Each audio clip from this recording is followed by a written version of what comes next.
Hello everybody, and today I'm making a quick video, not investment advice, but a quick video to remind us all that although it's Black Friday, there's a lot of sales out there, and those sales are not in the stores. I think those sales are in the market.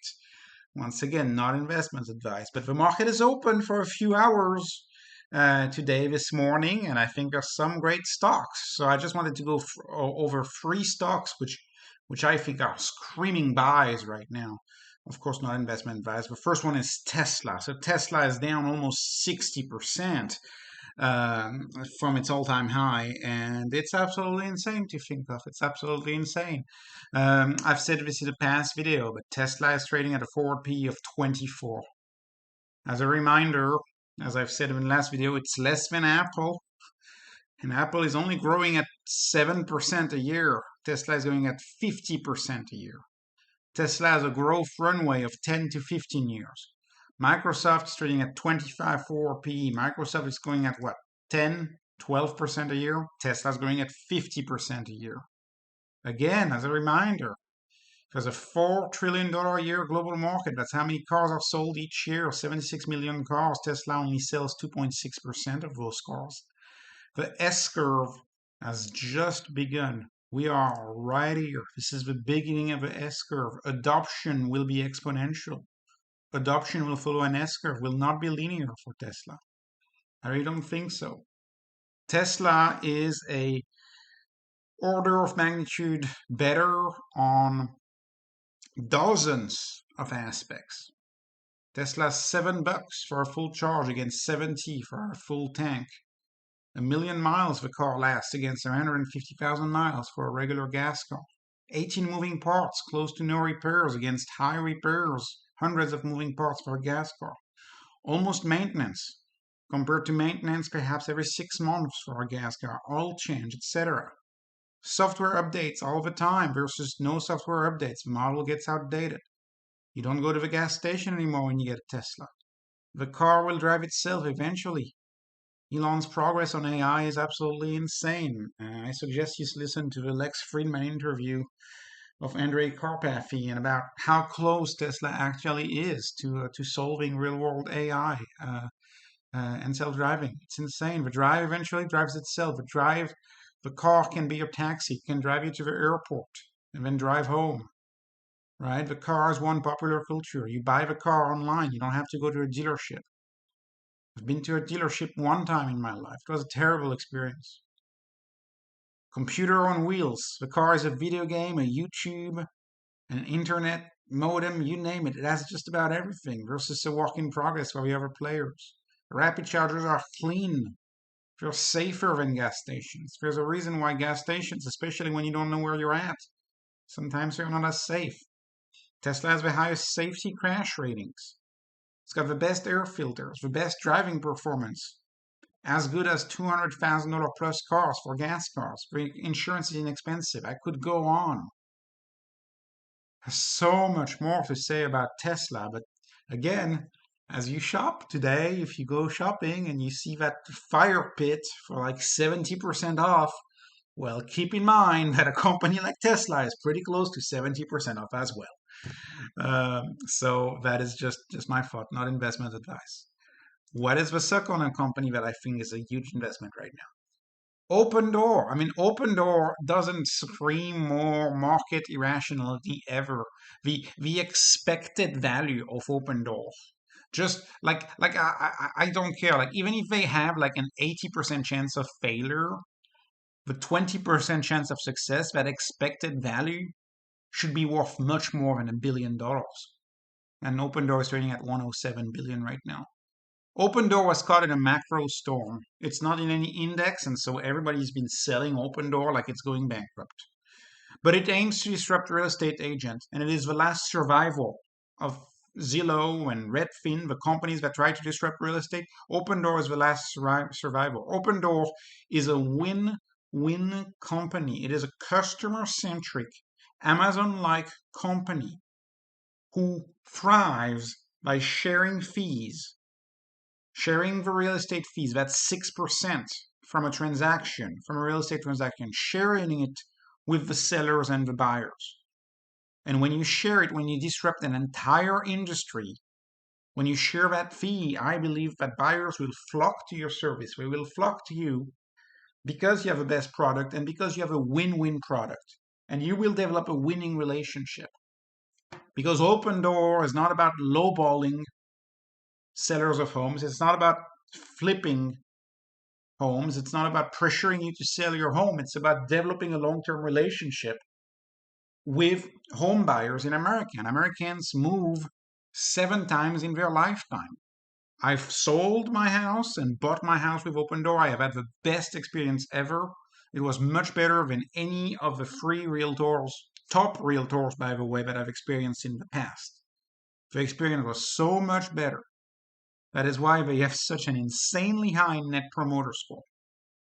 Opendoor allows you to sell a home to them for a 5% fee. A lot of people are concerned that they're going bankrupt because of the real estate crashing, but I think they have good financing. I think they can sell a lot of these homes to institutional buyers, and I think they've been moving homes, and I think they will survive. The new spreads on the home that they buy are much higher, right? 15%, perhaps even 20% on some homes, so much bigger spreads, which means that the homes bought in Q3 and Q4 will likely yield a profit. Mortgages are going down, right? The Fed is bluffing, in my opinion. The Fed will have to drop interest rates because the deficit will be huge in 2023 because who's going to have capital gains? Entitlements are up. Social Security is up, COLA, all of that. So there's going to be a huge deficit in 2023. And who's going to buy those treasuries? Japan's not going to buy those treasuries, neither is China. The people who are going to buy the treasuries are the Fed. The Federal Reserve banks are going to buy the treasuries and they're going to turn on QE again. And when QE gets turned on again, mortgages go down. And so real estate will go back up. Americans are hyper aware of the value of real estate. They've seen real estate shoot up in 2020, 30%, 40% in some cases. Opendoor has a very exciting product, a self-serve product called Opendoor Exclusive. Opendoor Exclusive allows you to buy a home for 3% cheaper than the MLS because you don't use an agent. You use the Opendoor app. You use their super app where you have a chat box and you have an Uber system to view your homes and to visit your homes. It's a much better system. It's aligned with the customer of today. It is digitally native. And then you want to sell and buy a house with Opendoor. That is the classic value proposition of Opendoor. Opendoor saves you so much money when you want to do what I call the round trip with them. It saves you so much money. You save 1% by selling to Opendoor. You skip the repairs because Opendoor quotes you for repairs. You don't have the stress of buyers backing out. And some types of loans, buyers are likely to back out, like FDA loans, for example, very demanding types of loans. Not all loans are easy to get. Not all loans are conventional. Opendoor allows you to skip that complicated process. You move only once. You don't have to move to a storage unit, wait until you sell your home, and then move again out of that storage unit into your new home. You move on your timeline.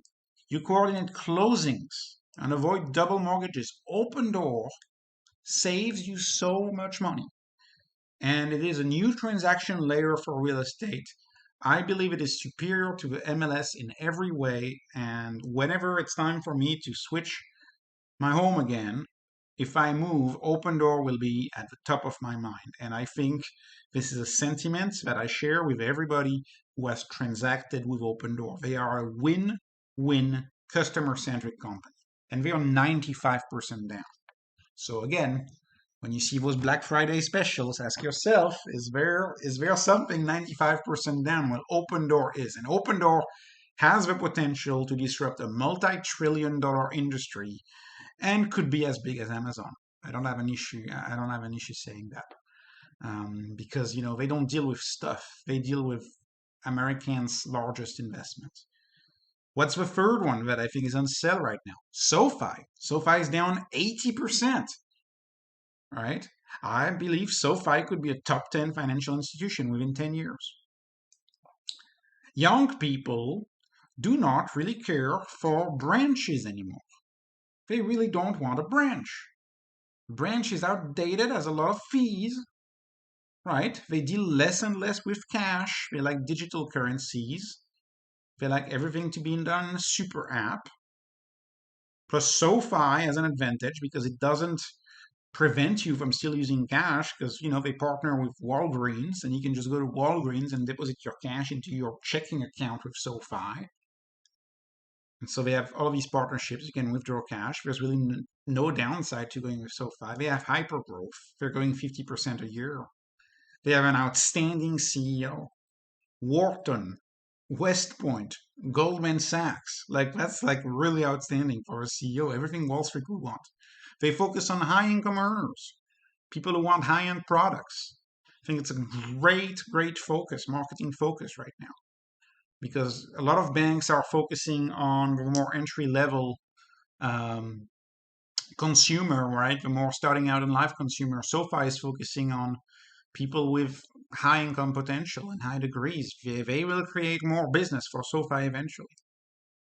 They follow marketing techniques of our modern era, digital era. They have very good marketing. They sponsor podcasts. They're all over the internet. Their emails are excellent. Their blogs are excellent.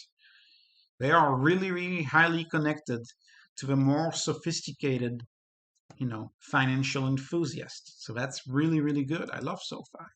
SoFi is experiencing hyper growth once again. All of the indicators are good. Download the shareholder presentations. The shareholder presentations show you that everything's so good. It's a bank operated like a fintech, like a tech company. It's as agile as a tech company. It's able to pivot so fast, right? When student loans went away, SoFi was able to pivot, and you were not able to even notice on the income statement when student loans went away. And it was their main business. And they will pivot again. They're working on options right now. Options is incredibly difficult, and they're probably going to have options by the end of the year. They've had Bitcoin and cryptocurrencies for a while now. Most, if not all, brick and mortar banks don't have Bitcoin yet, even though that is what the younger half of millennials and just about all Gen Z want. Right? It's not your role as a financial institution to judge. I mean, it's your role to offer what customers want. They have Galileo. Galileo could be the AWS of fintech. It powers all of the other fintechs, powers Robinhood, powers Shine, powers so many different apps in the background.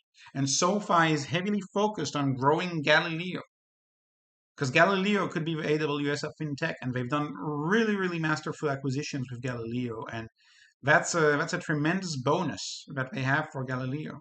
And they're right now focusing on expanding Galileo. They're not moving SoFi to Galileo just yet because there are so many cells that are left to be made with Galileo. And again, SoFi has no branch, so you don't have that cost. You don't have a tremendous cost associated with operating these branches, with having all of these employees. SoFi is building a super app where you can do everything you want without having to log in and log out of 10 different apps. No, you can have one product that includes it all and is much simpler.